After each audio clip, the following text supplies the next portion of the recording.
Bismillahirrahmanirrahim. Assalamualaikum warahmatullahi wabarakatuh. Berjumpa kembali di pelajaran seni budaya untuk kelas 9. Kali ini Miss akan membahas tentang prinsip seni lukis yang ada dalam bab 1 halaman 4. Karya seni rupa dikatakan memiliki nilai estetika karena unsur yang dimilikinya, berupa garis, bidang, bentuk, warna, dan lainnya. Nah, ternyata keindahan karya seni rupa tersebut dikarenakan oleh prinsip-prinsip seni rupa yang mendukung segala bentuk karya seni rupa. Nah, prinsip ini bisa dijadikan sebagai pedoman untuk membuat suatu karya seni rupa. Dalam hal ini adalah seni lukis. Nah, prinsip itu sendiri meliputi yang pertama ada kesatuan atau unity, yang kedua adalah keseimbangan atau balance, yang ketiga irama atau ritme, yang keempat ialah komposisi, kelima proporsi, yang keenam pusat perhatian atau center of interest, yang ketujuh keselarasan atau harmoni, yang kedelapan gradasi, yang kesembilan penekanan. Nah, itulah prinsip-prinsip dalam seni lukis. Prinsip yang pertama yaitu kesatuan atau unity. Pengertiannya ialah prinsip ini adalah wadah dari unsur-unsur yang lain pada seni rupa, sehingga setiap unsur bisa saling terhubung dan tidak berdiri sendiri. Oleh karena itu, unsur seni rupa akan bersatu padu dalam membangun sebuah komposisi yang indah, serasi, dan juga menarik.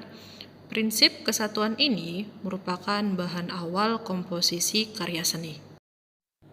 Prinsip yang kedua merupakan keseimbangan atau balancing.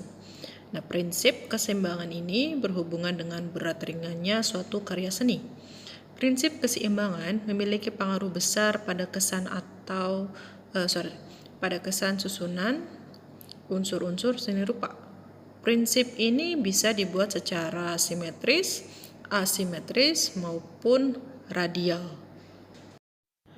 Seperti yang Miss sebutkan tadi, pada prinsip keseimbangan terdapat 4 jenis. Yang pertama merupakan keseimbangan sentral atau bisa kita sebut dengan keseimbangan radial. Nah, keseimbangan sentral atau radial ini adalah keseimbangan yang diperlihatkan melalui unsur yang relatif sama dari pusat hingga keseluruhan tepi, misalkan kiri kanannya atau atas bawahnya. Lalu yang kedua ada keseimbangan diagonal. Nah, keseimbangan diagonal ialah posisi atau komposisi yang seolah-olah membentuk sebuah arah garis miring. Keseimbangan simetris yaitu komposisi yang mempunyai keseimbangan sama dengan bentuk yang sama pula.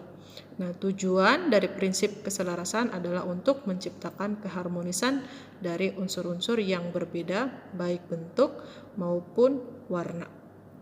Nah, sedangkan keseimbangan asimetris ialah keseimbangan yang susunan unsur-unsurnya pada setiap sisi ditempatkan berbeda, namun tetap memberikan kesan seimbang, baik itu dengan komposisi vertikalnya, diagonal, horizontal, maupun komposisi kombinasi. Lanjut ke prinsip yang ketiga yaitu irama atau ritme.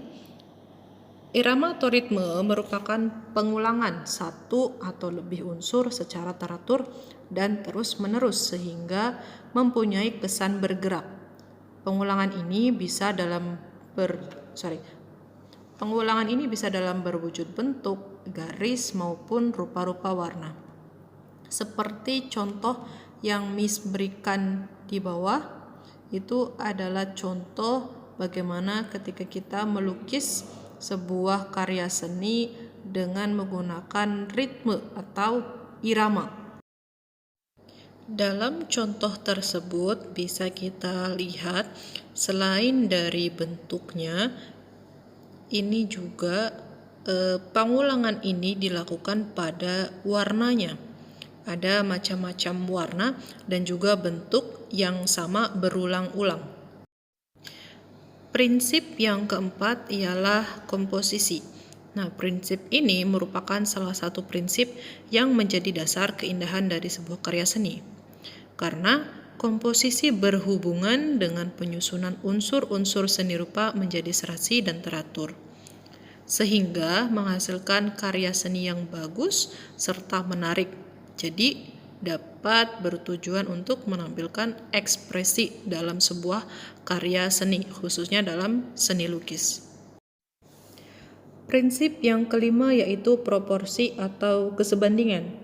Prinsip ini bertanggung jawab membandingkan bagian satu dengan bagian lainnya, sehingga terlihat selaras, seperti besar kecilnya, panjang pendek, luas sempit, tinggi rendah ialah masalah dari prinsip ini.